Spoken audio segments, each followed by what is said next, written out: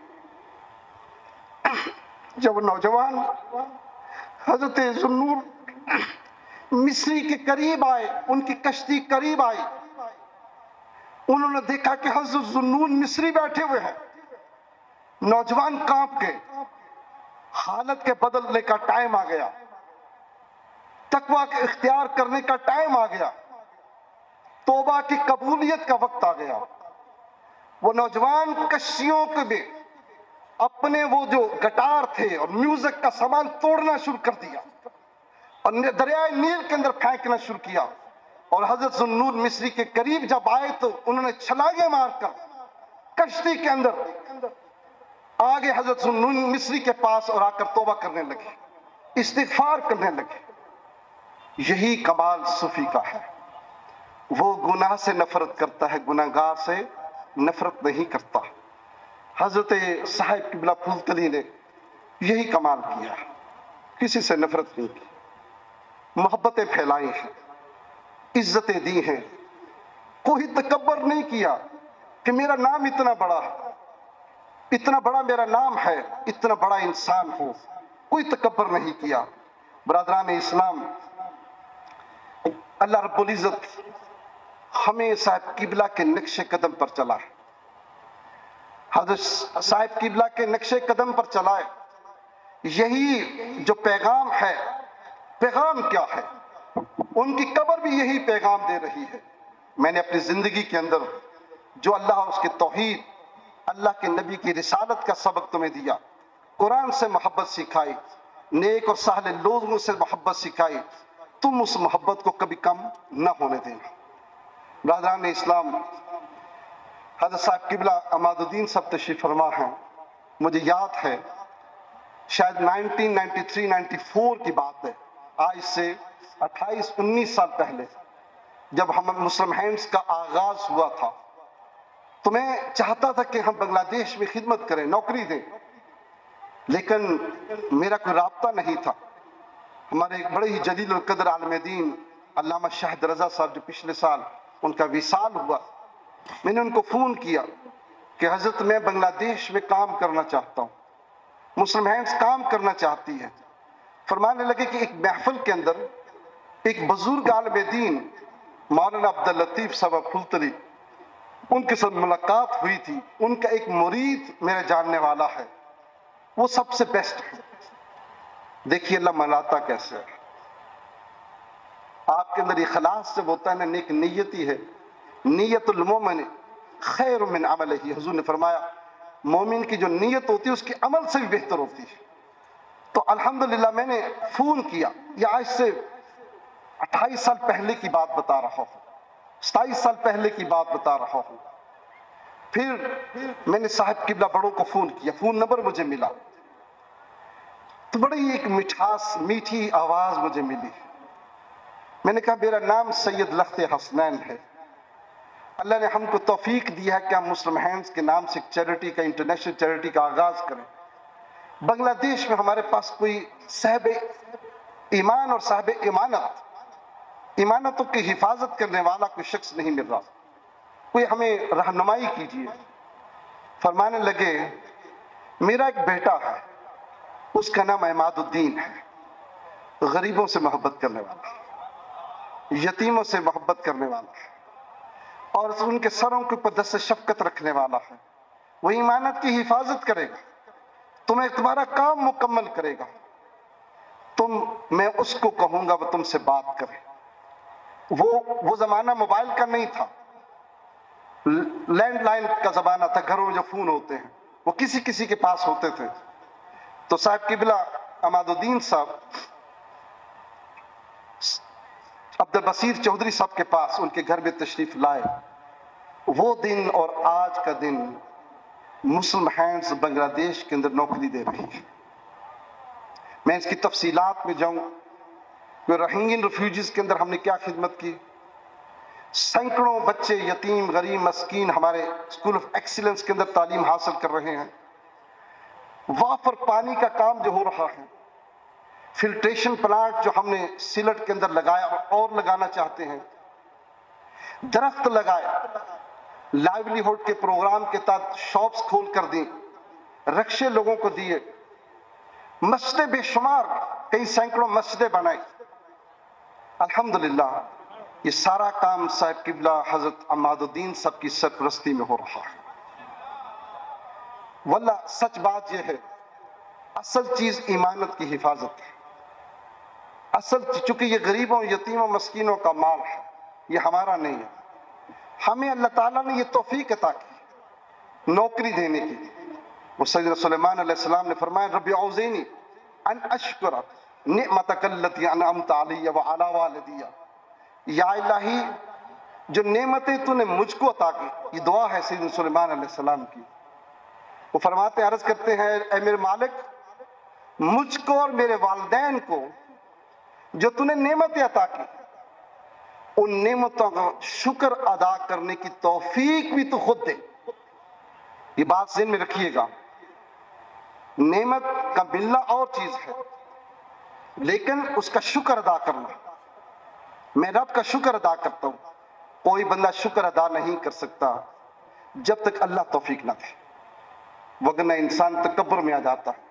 دولت آتی ہے, رب کا شکر نہ ہو تو تکبر آتا ہے. اقتدار آتا ہے, پاور آتی ہے, رب کا شکر انسان ادا نہ کرے, اس کی توفیق نہ مانگے تو ظلم اس کے ہاتھوں سے جاری ہوتا ہے. اسی طرح بے شمار چیزیں ہیں, اللہ کا شکر ادا کرنے کی توفیق بھی یہ اللہ کے نبی کی دعا ہے. یا علی تیرے حضور عرض کرتے ہیں کہ تو ہمیں جو نعمت عطا کی اس کا شکر ادا کرنے کی توفیق عطا فرما. الحمدللہ مسلم ہینڈز آج دنیا کے 50 سے زیادہ کنٹری, مور دین 50 کنٹریز کے اندر اس کا نیٹ ورک ہے, مور دین 50 کنٹریز کے اندر, اور امریکہ کے اندر, کینیڈا کے اندر, یو کے اندر, ساؤتھ افریقہ کے اندر, فرانس کے اندر, اپنا ٹرکی کے اندر مسلم ہینڈ کے اپنے فنڈریزنگ آفسرز ہیں. آگے ہم بڑھ رہے ہیں, ابھی ہم آسٹریلیا اور اٹلی کی طرف جا رہے ہیں. یہ سارے کا سارا قبولیت ہے, اور ہم اس میں کیا چاہتے ہیں, یہی صاحب قبلہ چاہتے تھے کہ اللہ اس خدمت کو قبول کرے. ہم دنیا داروں کو, دنیا کے طاقتور لوگوں کے پیچھے پڑتے ہیں کہ وہ ہماری خدمت قبول کریں. ہم فقیر یہ کہتے ہیں ہمارا رب ہماری خدمت قبول کرے, اس لیے کہ دنیا دار کی طاقت ختم ہو جائے گی, وہ فوت ہو جائے گا. ہمارا رب, اس کی طاقت بھی ہمیشہ کے لیے زندہ ہے اور اس کو ہمیشہ کی زندگی ہے. اللہ رب العزت آپ کا آنا, ہمارا آنا یہاں اپنی بارگاہ میں قبول فرمائے, اور ہمارے لیے یہی جگہ ہے جہاں توبہ قبول ہوتی ہے. وہاں پر 2 قسم کی بیعت نبی کریم صلی اللہ علیہ وسلم لیتے تھے. حضور صلی اللہ علیہ وسلم 2 قسم کی بیعت لیتے تھے, ایک ایمان کی بیعت مسلمان ہونے کی, اور ایک توبہ کی بیعت. حضور صلی اللہ علیہ وسلم, آج میں دیکھ رہا تھا صاحب قبلہ حضرت جو ہیں توبہ کی بیعت لے رہے تھے, مجھے حضور صلی اللہ علیہ وسلم کا منظر یاد آ گیا, چونکہ یہی وہ جگہ ہیں جہاں توبہ قبول ہوتی ہے. اگر اجازت ہو تو میں 2 منٹ اور چیز بیان کرتا ہوں, اجازت ہے؟ حضرت حسن عسکری رحمۃ اللہ تعالی علیہ فرماتے ہیں کہ یہ احیاء علوم الدین میں توبہ کے باب میں حضرت امام غزالی رحمۃ اللہ علیہ نے یہ روایت لکھی ہے کہ جس وقت حضرت آدم علیہ السلام کی توبہ قبول ہوئی, حضرت جبرائیل اور حضرت میکائیل وہ پیغام لے کر آئے, خوشخبری لے کر آئے. آدم عرصہ دراز ہو چکا ہے, تو معافی مانگ رہا ہے, اللہ نے تیری توبہ کو قبول کر لیا, تمہیں خوشخبری ہو. سیدنا آدم علیہ السلام کو سکون ملا, لیکن اللہ کے نبی تھے نا, پھر عرض کرتے ہیں میرے مالک اب تو نے معاف کر دیا دنیا میں, قیامت کے اندر دوبارہ سوال تو نہیں کرے گا؟ اللہ, اے میرے مالک اب تو تم نے معاف کر دیا, قیامت کے دن دوبارہ سوال تو نہیں کرے گا؟ اب اندازہ کیجئے, ہم یہاں توبہ کر کے بیٹھے ہوئے ہیں, کیا معلوم یہاں سے نکلنے کے بعد باہر کیا ہو جائے, قیامت کے دن پھر سوال اٹھ جائے. لیکن اللہ رب العزت نے جواب دیا. حضرت امام حسن عسکری فرماتے ہیں کہ اللہ رب العزت نے جواب دیا, اے آدم تیرے بندوں کے, تیرے اولاد کے پاس دونوں چیزیں ہوں گی, دونوں چیزیں ہوں گی. گناہ بھی وہ کریں گے, گناہ بھی وہ کریں گے, لیکن جس طرح تو نے توبہ ندامت کی, اگر اس طرح انہوں نے بھی ندامت کی تو میں توبہ کو قبول کرنے والا ہوں. قیامت کے دن سے سوال دوبارہ نہیں ہوگا. یہ بہت اہم چیز ہے. یہ محفلیں دلوں کو زندہ کرتی ہیں, یہ محفلیں محبتوں میں اضافہ کرتی ہیں, اور یہی ایک صوفی کا کمال ہے.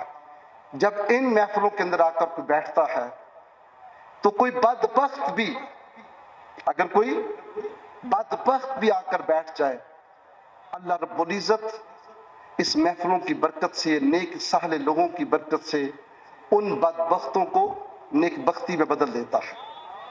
ہم القوم لا یشک بہم جلیسہم, بڑی لمبی حدیث ہے, میں بیان نہیں کر سکتا, ٹائم نہیں. اب حضور عائشہ فرماتے ہیں, اللہ کا یہ ارشاد حدیث قدسی ہے کہ یہ ایک ایسی قوم ہے, یہ نیک اور صالح لوگ. وہ لوگ سوال کرتے ہیں نا جی بزرگوں کے, ہم اصالہ ثواب کی محفل میں کیوں جا رہے ہیں؟ آپ سے سوال کریں گے لوگ جب آپ واپس جائیں گے نا, یار رب تو یہاں پر بھی موجود ہے, سلٹ کے اندر, شہر کے اندر موجود ہے, ڈھاکہ کے اندر موجود ہے, چٹاگان کے اندر موجود ہے. پھلتری کیا لینے گئے تھے؟ سوال کریں گے لوگ کیوں گئے تھے, تو ان کو یہ حدیث سنانا اور ان کو بتانا کہ اللہ رب العزت فرماتا ہے کہ جب نیک لوگوں کی محفل